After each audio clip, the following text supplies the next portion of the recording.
The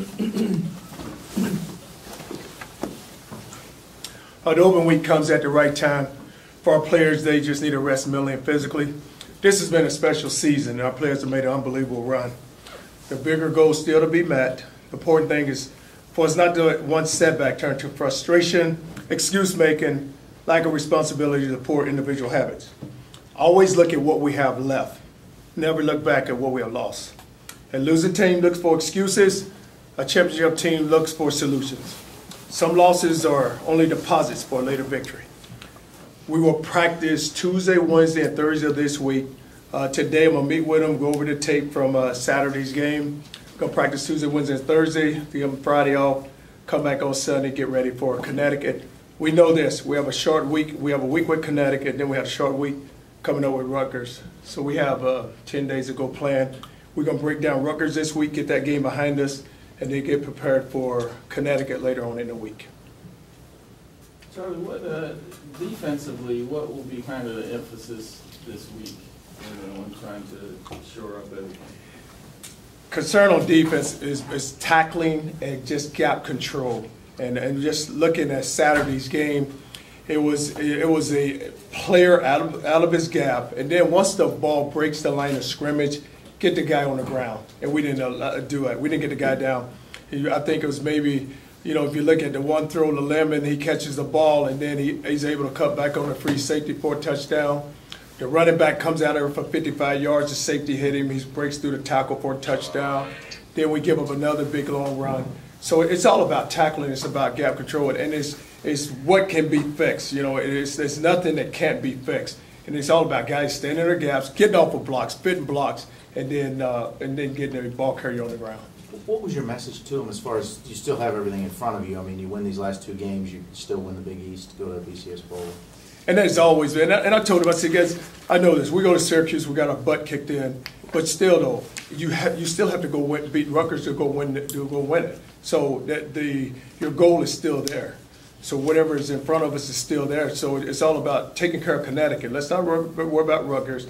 And when I think about it, I don't know if that stage, and maybe it's more my fault of setting the stage a little higher than what it should have been set. I should have just approached this game like any other game, but I kept saying championship game. This is the game we got to go win. This is the game. And maybe our players weren't really ready for that at that particular time. And if you look at just the youth of this football team, and we haven't been placed in that position. I think about programs that are consistent, that year in and year out, where 3 years from now, Nacho Garcia, he'll be prepared for that moment, because we walk into somewhere 9-0, then they'll say, hey, you know what, guys, this is what happened to us 2 years ago, so we have to be prepared for this moment. And the preparation was there. Now it's all about, was the stage too big for our players? Charlie, when you're talking about gap control, I mean, if one guy's out of position, is that sometimes that gives up the big play? And it was, because what happens is when you're playing, and it's a play that they kept running the ball back, and if we just fall back and go make the play, then you don't see the big run. And what's amazing is the ball was just hitting downhill. So you figure, okay, if the ball's hitting downhill, it's not trying to get outside. The ball's hitting inside of your defense. So somebody just get off a block, and don't let your eyes take, just trust what your eyes, just trust what you see. And a lot of times, I thought it was this. No, you don't think that. Just go hit your gap and stay in your gap and go make the play. How can you get Sonoris? Sonoris towards ACL, he will be done for the rest of the season. He's out. How can you get more pressure on the quarterback? The thing with the quarterback is just beating one-on-one pass rush. If you look at Saturday, you hit the quarterback a couple of times. One time we come through scot-free on a blitz, and he was able to get the ball off, and we sat down on coverage, and we got beat on a corner route. Brought pressure again. You hit the guy on 3rd down. He missed a tackle, and he squirts and goes get a 1st down. You look at Saturday. We got them in the 3rd down. 3rd down wasn't an issue. You won 1st and 2nd down. You get them a 3rd down. Now they had some unbelievable number on 3rd down. I don't know how high it was, but we just didn't get off the field on 3rd down. Would that be more Corbin Lamb with Perry out, or is there any thought of bringing Dominique Brown in this late? Well, we just got to see just how we stack up at running back right now. You went with Sonoris and Jeremy for so long. Now you have Corbin and Jeremy, and if we have to use Dominique, we will. How does that affect your running game? I mean, he's been such a big part of what you've been able to accomplish this year. Well, still, I think that we'll be okay running the football because if you look at the running backs, Sonoris was a big-time part of our running game. Now, with Jeremy Wright, he's just going to have to shoulder more of the load. And now with Corbin coming in, you look at the one screen pass we threw out there to him, and he went down the sideline for 53 yards. So he's very talented. And you miss Sonoris just because he's played so much. Now you're going to bring in a guy who hasn't played much at all, but you're still sitting there with Dominique Brown, so we just got to make a decision what we're going to do with him. Has Dominique, how much does he practice? Is he? Oh, he practiced every day. No, he practiced. Yeah. Okay, it's just a matter of whether you want to. We just haven't played him in the game now. He's practiced now. Yeah, he's going to practice. How does Land's style differ from Perry's, if at all? Well, if you look at Sonoris, is powerful and he can run outside, but Corbin is a speed guy where he can get down the field and he's got enough breakaway speed where he can outrun guys. You had a lot of other guys went down. Was there anything other major, or was it just kind of nicks and bruises on other guys? No, it was nothing major. Just get up off the ground and get off the field. There's nothing wrong with you, So it's nothing major. No, one guy laid there who should have laid there, Sonoris, but the rest of them get off the field. Yes. How did he take the news? Have you talked to him? Didn't take it very well. Anytime you lose, you're having a season that he's having, and then all of a sudden you go down with an injury, it hurts. But the thing about it is our doctor's going to meet the day and just find out what just exactly the plan we're going to have for him. Are you surprised or maybe disappointed that the defense isn't playing better? I mean, that was going to be one of your strong suits, I think. Well, you just look at it just defensively. You like to play better, and you would, and we have to play better. So I'm not surprised about it. It's just that I'm disappointed that we're not playing well. How much do you guys miss Daniel Brown? I mean, just his experience and being out there. Well, it's more about the experience that Daniel Brown had, and then he was your starting linebacker. So you lose a linebacker, Daniel Brown, then you put a freshman in. And the freshman, it's more where it's a teaching process for him, where he has to see it all. Where an experienced guy that has seen it all. So with Daniel Brown out, it hurts your defense because you would just look from the experience standpoint, and he could make plays. Daniel Brown could play, so you lose him there. You did a better job on kickoffs, covering and actually kicking the ball, but in special teams you had the fumble with the punt. Is it just little things on special teams that have been getting you every game? Yeah, because you feel like you fix one and then you fumble the punt. And that was critical in the game because the defense had 3 plays and they were off the field, and you go fumble the punt. But still, you get them the third down there, and you're hoping you can hold them to a field goal, and we get a pass interference call, then they're able to take the ball in for a score. But you just can't have those mistakes, especially when you're on the road. Anytime you're on the road, you almost just have to play your best, and we didn't play our best on the road. And that's what's disappointing, and not so much. I could have eaten it better if it had been a field goal. They kick a field goal, go beat us at the end. But just the way we got beat, just what disappoints you. Charlie, I know sometimes in the past you've kind of been able to see things coming. If you guys had a bad game, did you see any of that coming? Well, I just thought maybe that we were just a little further along maturity-wise, that we could have handled it a little better and now that looking back, probably put too much on them in the beginning and probably should have just backed off and just let them approach it as. But what I didn't want to do is just walk into it and just feel like, hey, we weren't prepared to go into this type of environment. And that's all we talked about, that environment. And now all of a sudden, when you become a part of it and they see it, then maybe the stage was set a little too high. What do you mean by put too much on them? What are you talking about? Well, just all week I talk about championship game. This is a game we got to go get. This is the one right here. Don't worry about the next one. Let's go get this one, and this is the critical one. Is that why coaches are sometimes hesitant to maybe look at the big picture? Because you're 9-0, you have one loss, and everybody, it's like a funeral instead of, maybe talking in the preseason about expectations. Is that why you avoid that, so you won't maybe have situations like this? Like we just had. But and I look at it too, okay, here's our football team. You're sitting there 9-0. And you're going to go play on the road to Syracuse, which is a good football team. Their record didn't show, but they have a lot of experience. They have the 2 best quarterbacks were on the field Saturday, and Nassib and Teddy Bridgewater. Those 2 best quarterbacks in the conference. And you look at the receiver, Lemon's a really good player, and their running game had been playing very well the previous 2 games before our game. So now all of a sudden you take a team in there 9-0, and really was when you look at it. everyone's telling them how good they are. And we have never been placed in that position. We've always been better at coming from the underdog role instead of being favored. And now all of a sudden you go into this environment and you can see it. And I've been to Syracuse. I'm sitting there, it's like, I don't know if this team really ready for what we're going to step into. And you can say the emotions of the game, the senior day and all that. But still, though, was our team really prepared? And we felt like they were prepared as a coaching staff. And then you look at even when the game started, it's 10-10, and then all of a sudden they get a play, then they get another play. Now you're down 24. So even when we were down 24, I said, okay, well, we're fine. We have come back from 24 down, 14 points down.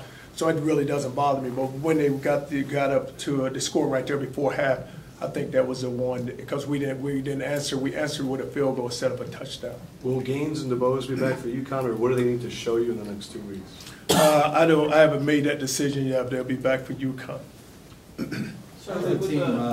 How's the team respond? What's the demeanor after coming back home after this loss?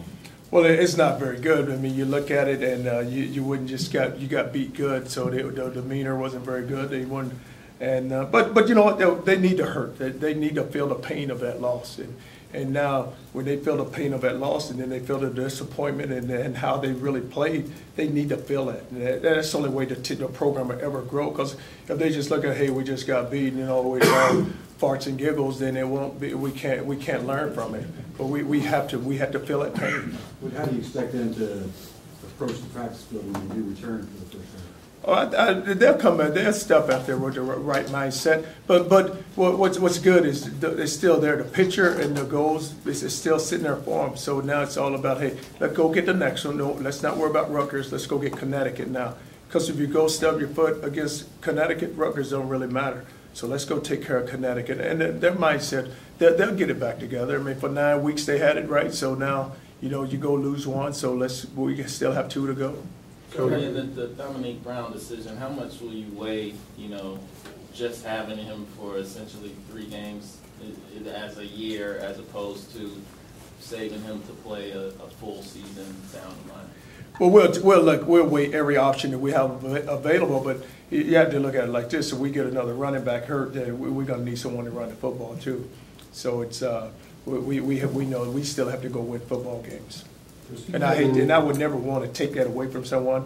I would never say, hey, you have 3 games, but it's going to be, I'm going to leave it up on his shoulder also. I'm going to ask him, what does he really want to do? Is he the third back? What about the freshman redshirt? He will be the third back, because you can still, you have Jeremy and you have Corbin and you still have Dominique. You've used the word tackling and gap control several times this year. What are the coaching challenges to get that job done? Well, it's all about, when we practice, it's about wrapping guys up at practice. And a lot of times, if you see it at practice, you're going to see it in a game. If you allow running back to run through your defense at practice, they're going to run through your defense in a game. If you don't wrap the guys up, that happens to you. But it's about gap control. And guys understand this. It's just do your job. I don't need you to do anyone else's job. Just take care of your responsibility. And when you get in a game like we got into on Saturday, there's so many things that happen. You was like, wow, I can't believe that just happened. I mean, no, you have never been taught to do that. So why would you ever revert back to bad habits? That's very unusual for this football team, and it kind of happened to us on Saturday, which is good. I mean, it's good. We'll know within the next 2 weeks will this be a good experience for us. Charlie, how much do you guys actually tackle in practice? We do a period of tackling where it's wide receivers versus DBs, linebackers versus running backs, where you tackle. And you can't be very, very physical at practice because you can't lose guys. I mean, you're very limited with the number of players you have. Is it fair to say that there's less contact nationwide in practice now than there was maybe 10 years ago? And do you think that has an effect on the ability to tackle? Oh, it does, because what happens is you can't be as hard as you were.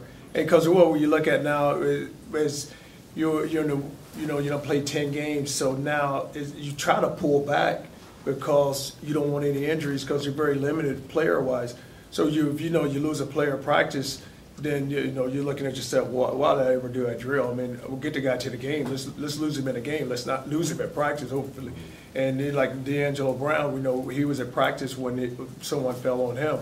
But you like to get those players to the game, but you can't. Just because of the limited number of players you have, you can't be as physical as you want to be in practice. You have periods where we have periods that we hit, We pull off. You hit, you pull off.